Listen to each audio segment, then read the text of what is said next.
Well, I'm here with Jon Malament of Eagle Whips, and we're doing a little live video feed right now. This is usually don't do videos too often, so this is something different, something new. And a little bit about you, Jon. You're the owner and whipmaker at Eagle Whips. Tell me a little bit about you. You know, where are you from? Well, I'm from Gaithersburg, Maryland. It's basically just the suburbs in a town that's kind of close to Washington, D.C.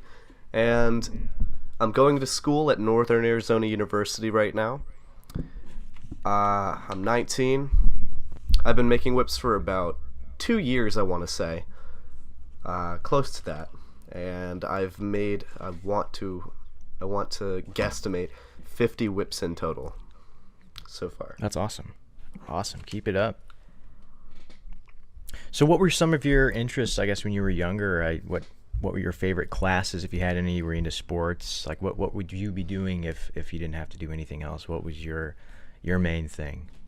My main thing, if I wasn't in school or anything like that, and I wasn't ever into sports. I never actually got into that. I tried baseball, but never really stuck. Mm-hmm. So what I mainly like to do was just go out into the creek and catch frogs.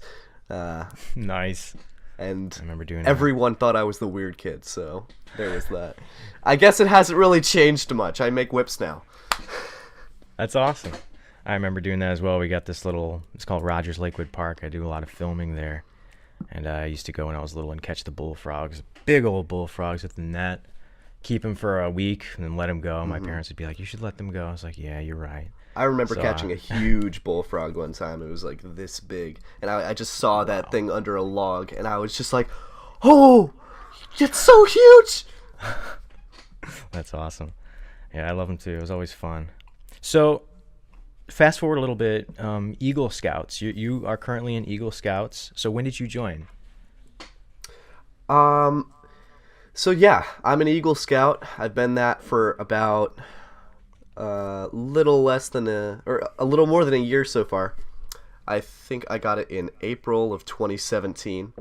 And Eagle Scout is actually what I named my company after. Yeah. Oh, I didn't know that. That's awesome. Yeah.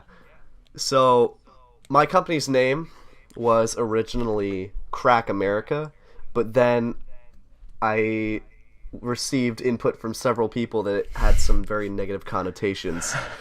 So I brainstormed around a little bit and came up with the name Eagle Whips because I am an Eagle Scout and I take a lot of pride in that, and Boy Scouts was a really important part of my childhood. So I decided to carry over that eagle into my life, and that's where we are now. That's awesome, man. And you said that, I was reading on your site, and you were talking about how Eagle Scouts has been such an inspiration to you personally, but also you've applied a lot of the principles that you learned within Eagle Scouts. You've applied them to your business, the integrity aspects of it, and that's really cool that you could find those similarities, and in operating a business, making whips, those things apply to that. I like that. Yeah, absolutely. Over. Yeah. I find it really important never to short the customer, because ultimately they're the most important person, regardless of whatever circumstances. Like, I'm not going to let a whip be lower quality if I can help it. If there's like a little bit of a kink in a whip 2 feet up, I will unravel the whole thing and go and fix that, because there is no possible way I will let that slide. That's great. That's very good. Yeah, there's nothing worse than seeing that dropped strand. Oh, it's that angle. It's not going to cut it. Got to go back. You're like, should I? Yep. Ultimately, got to go back. That's made me storm off into the sunset a couple of times. But oh yeah. Always come back and fix it up. And you feel glad you did it, Definitely. So Civil Air Patrol is you are currently in Civil Air Patrol, correct? Yeah, that's true. That's awesome. Yeah, go ahead. I'm sorry. I was just going to explain about it. Sure, yeah, please do. Yeah. So I am a cadet chief master sergeant in Civil Air Patrol, and Civil Air Patrol is where I learned most of my courtesies and basic human decency and stuff like that. Mm-hmm.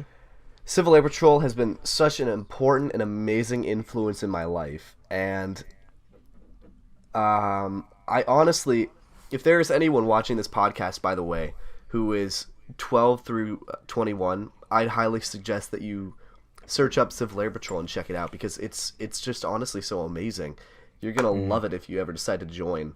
Civil Air Patrol teaches you about all of the important things that you need to know in life. It basically shapes you up to be an extremely respectable and mature adult. Integrity, respect, excellence in everything we do, and volunteer service are the 4 core values of it. And I have not tried at this point to follow them. I just do, because they've been so ingrained heavily into my character. That's awesome. Very cool. So Civil Air Patrol, growing up when I was little, I've always loved aviation all my life, and I remember my friends telling me about it, and some of my friends' parents were telling my mom, like, yeah, you should get him in Civil Air Patrol, because I guess it's, aviation is such a huge part of it. And I never did join, but it looked like something that was, really beneficial and really, really good to do. I guess obviously it's helped you a whole bunch. So what does it exactly entail? I know there's like search and rescue. What are the duties exactly of Civil Air Patrol? If you could Well, talk in about Civil that. Air Patrol, there are several things. One of them, like you said, is search and rescue. And what search and rescue in and of itself implies is going out into the field with ground teams and air teams that scout out the area and look for crashed planes or missing persons. And they go out and they look for them, and there is heavy training that is involved, and it isn't just something that anyone can go out and do. Well, it is, but you have to train for a long time. And we're actually the first people that the Air Force calls when they need search and rescue done. So, Wow, I didn't know that. That's cool. yeah. We are the United States Air Force Auxiliary, so we're in very Nice. close connection with the Air Force. We get to wear their official uniform and everything. Oh, that's And cool. so another thing Civil Air Patrol does is aerospace education. Basically, we get to do all sorts of fun activities. We've gotten to go to airports, air shows. We've gotten tours of restricted Air Force bases. There are even NCSAs, National Cadet Special Activities, that allow you to go up close and personal and actually experience what a life of someone in a particular career is like. For example, there's parajumpers school, the Air Force Academy SOAR program, where you get to learn about gliders, and of course you get 10 free O flights in aircraft. So you get 5 free flights in a powered aircraft, and then 5 free flights in a glider. Oh, that's awesome. It is. It really is. And for only about $50 per year in membership, it is so incredibly worth it. Nice. The last part of Civil Air Patrol is cadet programs. And cadet programs also falls under NCSAs and things such as that. But another thing that we do is we actually go out into the community and we help out, and we do certain things such as hosting fun little holiday events like a pumpkin roll or a Christmas festival or something like that. Oh, that's fun. Yeah. So we like to give back to the community. Very cool. Thanks for sharing that. I've always been interested in the kind of the background, what Civil Air Patrol is, and that's really great. It's cool to see how it's impacted you so much. The principles of it. Yeah. It's making you a better person. That's awesome. Yeah, and Very cool. something else worth mentioning is just as Eagle Scout is incredibly highly looked upon on someone's resume, there's something in Civil Air Patrol called the Billy Mitchell Award, and it's basically the next rank up from me. I'm working on getting it right now, but the Billy Mitchell Award is just as revered, if not more, than Eagle Scout on a resume. So there's something there to consider. Very cool. Awesome. So let's jump forward a few years, I think, and let's Hmm. talk about whips. When did whips come into play? Like, tell me your history with whips. What made you go, oh, I think I want to try to crack a whip? Tell me your story with whips. Well, I'm gonna be honest. I never actually even considered whips once in my life um, before about 2 years ago. I was just sitting in my chair, just like I am right now, just Hmm. watching YouTube videos, and I let autoplay take over, and I was just Hmm. watching them over, and then I saw your video, how to make a paracord bullwhip, the really viral one, and I thought, wow, this is cool. I want to do this, but I don't have enough paracord. So I eventually actually, I went to the surplus store near me. I bought some paracord, and then I made a snake whip from a different one of your videos. And the photo of the snake whip is on screen now. I'll let you all see that. And that snake whip basically started me off whip making and doing all of the incredible, wonderful, whippy stuff that I do today. That's so awesome, man. That's what that's why I love YouTube so much. One day you can be doing something, the next day, hey, you're gonna go. I'm gonna try this. I love it. That's Yeah. awesome.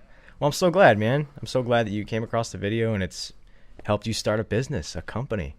Thank you. So yeah, so before that, had you ever like experienced cracking a whip at all, or was this like the first time, like your own whip was the first one you ever cracked? My own whip was the very first whip I've ever Oh wow, cracked. that's cool. And it Very was cool. it was direct it was immediately after I cracked that whip and I heard it echo across a field that I Yeah, knew I needed to do this a lot more. yeah. Something about it. It's very addicting. The accomplishment that you feel when you crack one. Yeah, me just liking loud noises. That's all. Yeah, yeah. Something that was so I don't know about you, but the first time that I cracked a whip, it wasn't my own whip. It was a nice whip. One of my friend's brothers went through an Indiana Jones phase in his life, and yeah, he was into the whips and whip making. So he brought some of his brother's whips over, and I remember just from Adam Winrich's videos, getting the things to crack not very well, but I was so surprised at how directional the sound is. If you crack it Yeah. one way, it's right. Oh, it's loud in your ear, but if you get it right, a forward crack, cattleman's crack, it projects that sound, and that's. I don't know if you experienced, you were fascinated by that too, but it's just how directional it is. The first time I cracked one, Yeah, I've but always noticed that. It's really interesting. It's yeah, only one way. You crack it like that, then it goes in yeah, that direction. You can crack it yeah, behind you, it goes in that direction. yeah. There's so much physics behind it. That's what makes it so fascinating. The science and the physics behind it. So, yeah, yeah. So when you started, you made a whip. How long was it before you decided that this could be a business? Like how many whips did you make before you sold one and you decided, I think I can do this. I think I can make a little company out of this, and go through that little bit with me if you would. So the first several whips that I made, um, they weren't really good. They were sort of just those practice whips where I was learning what I was doing and Hmm. getting to getting used to the sort of process of it. And it was about after I want to say 8 or 10 whips when one of my Hmm. friends came to me and said, "Hey, my friend, he's actually really into whips, and I was wondering if you could make one for him. I could pay you." And it was at that moment the dollar signs appeared in my eyes, and I realized Hmm. that I could do this for money. No, I'm just kidding. Sure. But no, I thought, if I improve my method enough, I might be able to actually pull this off. So I kept making whips and I kept improving. And in January of this year, I created my company, Eagle Whips. And ever since then, my whips have honestly just been improving rapidly. And that's exactly what I'm looking for. That's great. Always making the next one better than the previous. Yeah. That's what it's all about. That's great. That's a great story. So, do you have any projects that you're currently working on? Any any plans for, I guess, the new year and with your company? Yeah, I sort of, you could call it a project. I have a whip that I'm sending out to a friend of mine, Blake Gorey, in, I think it was South Carolina or North Carolina. I forget his address off the top of my head. But he sent me, I can actually bring it over for you. Oh, I'd love to see it. I saw there Instagram. There was the video of you unboxing. I think it was that whip, or Yeah. not the one. Yeah, yeah. Oh wow. So he sent me 6 foot, 16 plat leather snake whip. And in exchange, I'm going to be sending him a 6 foot, 16 plat nylon bullwhip. Oh, cool. And this is incredible. Like, you test out the rollout, and this thing. Yeah, let's see it. Wow. It's just incredible. Nice. Yeah, he does some great work. I think he's going to be at the whip meet, I believe, in LA. But hopefully he brings a lot of his whips to try out. I'd love Yeah. to try some. Very cool, man. I hope he likes Yeah. the whip that I'm going to send him, because I spent a long time on that whip, and it, in my opinion, it's a really good one. It's all black, Yeah. like the snake whip that I got there. Yeah. Very cool. So have you worked with leather at all? Any kangaroo, or are you strictly nylon, or have you worked with any leather? Strictly nylon for now, although I really Yeah. do want to get into leather whip making. The only complication with that is that I can't do it with the tools that I have right now, because I need a lot more things, such as leather cutters and trimmers and things that take the bevelers, whatever you call them, for the leather and everything like that. I've seen some tools out there. They're kind of expensive, and I really do want to get into it. Maybe when I'm a middle-aged man who has a wife and kids and has a house with a garage with all of his stuff inside it. I don't know. But Yeah. Yeah, I leather's really interesting. I do want to get into it. Yeah, I think everybody should try it, once, because it is, in my opinion, it's a lot more work, it's a lot more preparation. There's a lot more ways you can mess up, but the reward is great because you can customize it so much. We're working with leather now, so you have the option to taper individual strands, get that really fine point. So yeah, I definitely recommend. Yeah. That's something incredible about leather, is that you have so much more flexibility with it than you do with paracord. Yes. Oh my god. That little voice crack right there. But yeah, leather is honestly just such a more workable material. There are a lot of things that you can't do with paracord, and there are limited ways that you can fix it, but with leather you can just do whatever you want. It's the perfect stuff. Yeah. I know I've said this a lot before on Whipcast as well as in my videos, but I kind of liken nylon whips to almost not to take away anything from nylon whips, but it's almost like you have the lines, like you're filling in the colors of the made, like not a coloring book, but the principles are already there, the lengths are there, the width is already determined. It's like freehand sketching to make a leather whip, because like you said, everything is up for, it's all up to you. The variables are endless as far as the width strands, even the thickness of the strands themselves. So yeah, there is a huge difference between the two, but yeah. Yeah. So I was looking on some of your whips on your website, and I really enjoyed the American flag whip that you made. When did you make that one? Oh yeah, the American flag one. Yeah. I actually made 2 of them. One of them I still have above me right now. This is the really old one, and this was like the precursor to all of my whips with transition knots and special handles and everything like that. Oh, nice. So that whip is sort of the icon of my business, I guess you could say. Yeah. But the American flag whip, I decided to make that one a long time ago, and it's since been sold to somebody else. But yeah, that's cool. I think it was Rhett Kelly. It was a huge inspiration to me when I started making whips, and I think I think he had an American flag whip, and I remember thinking, not knowing much about plaiting back then, like, man, how do you set that up? How do you know what strand goes where? But Yeah. yeah, I don't, yeah, That was a it's huge challenge for me, especially yeah, since I was a new and inexperienced whip maker and everything like that.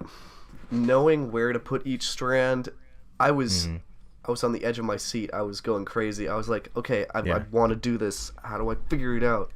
yeah, But I got it done, and yeah. honestly, for a less than a year old whip maker, I can't say that I'm disappointed with the result. Yeah, your whips look really good, man. They look Thank very you. good. Yeah, so if somebody wants to buy a whip from you, where can they go? They can go to my website, eaglewhips.com, and then if you scroll down a little bit, you find my Etsy link. hmm It's on the front page. You just got to scroll down.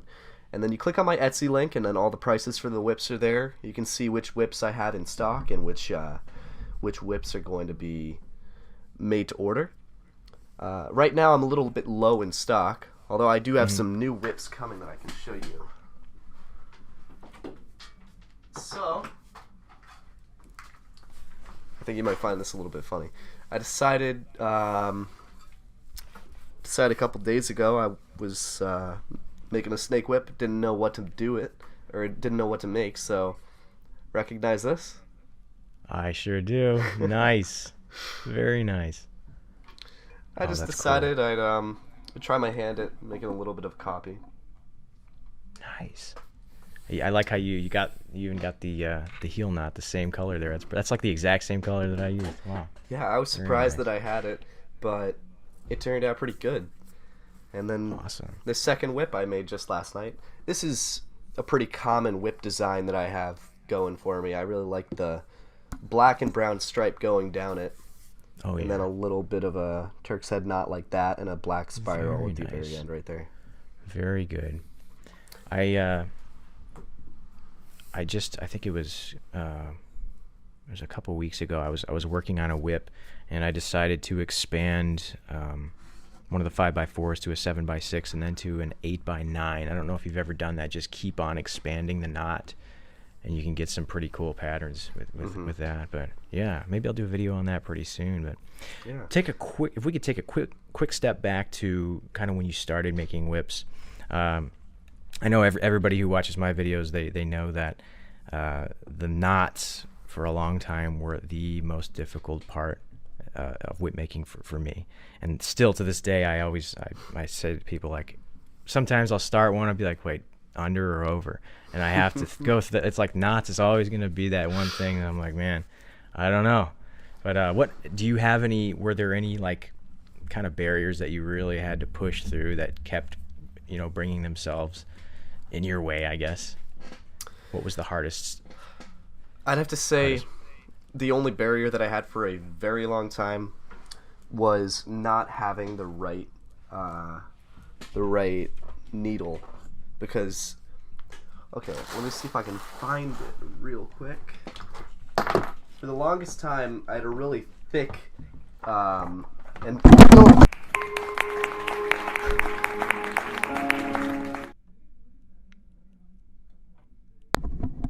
Oh, you're back. I can hear you. okay, good. Cool. Everything's good. All right, oopsie. Yeah. So for the longest time, I had a really short, fat black needle that didn't actually want to fit anywhere. I can't find it right now, but Oh, no worries. this is the one I have now, and it fits in all 550 paracord. And I actually had to grind the side of it, grind it down with a file because it was still too thick when I bought it. But this is a Tandy Leathercraft 1/4 inch needle, and it works wonders because it's just perfect for everything I do. Very nice. Yeah. And Yeah.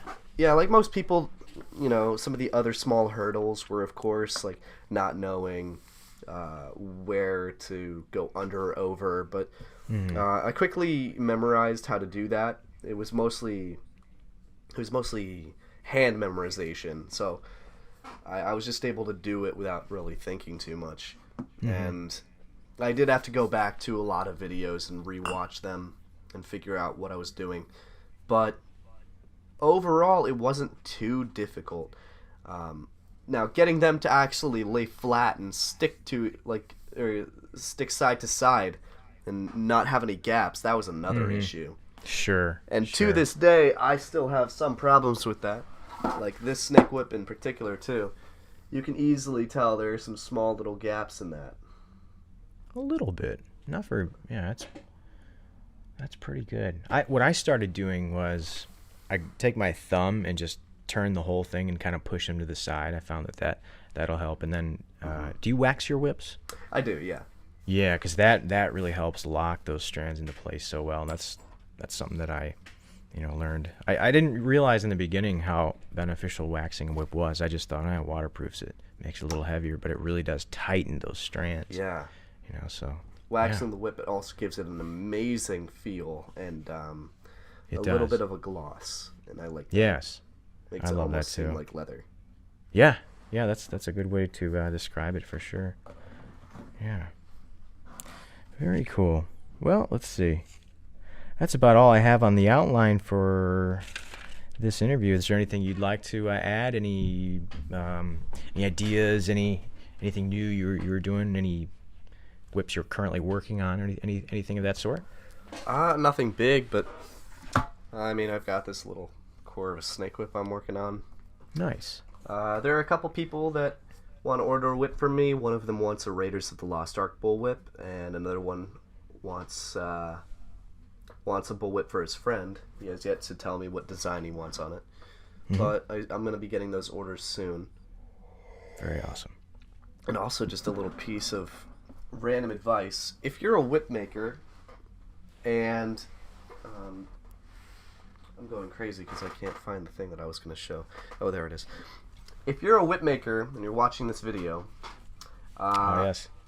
If you ever have trouble rolling your whips because the ground is too slick or your board is too slick, spray the board with a couple of coats of Flex Seal and it will work amazingly. It'll give it that extra traction that you need for it not to slide all over the place. And for another fun little life hack, just spray your entire whip in Flex Seal. There you go, waterproofed. No, I'm just kidding. Please don't do that. You're going to ruin your whip. But I've thought about dipping an entire whip in Plasti Dip once, just to try it. I wonder how that would work out. I don't know. I think the ends would probably get torn up pretty bad, but I might try it anyway. I've also wondered, do you think that it would work if you dipped a whip inside of what's the word for it? You dip it, hydro dip. What would happen if you hydro dipped a whip with a design on it? What do you think would happen? I don't know, but I'm guessing it would work, but maybe it would flake off pretty quickly. But we should try it. You should try it. You should do a video on that.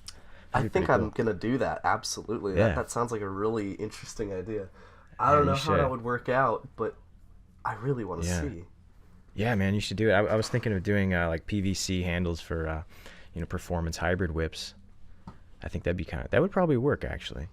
I don't know how well it would stick to the shiny, smooth plastic or the PVC, but yeah, you should do that. You should dip a whole whip. That'd be awesome.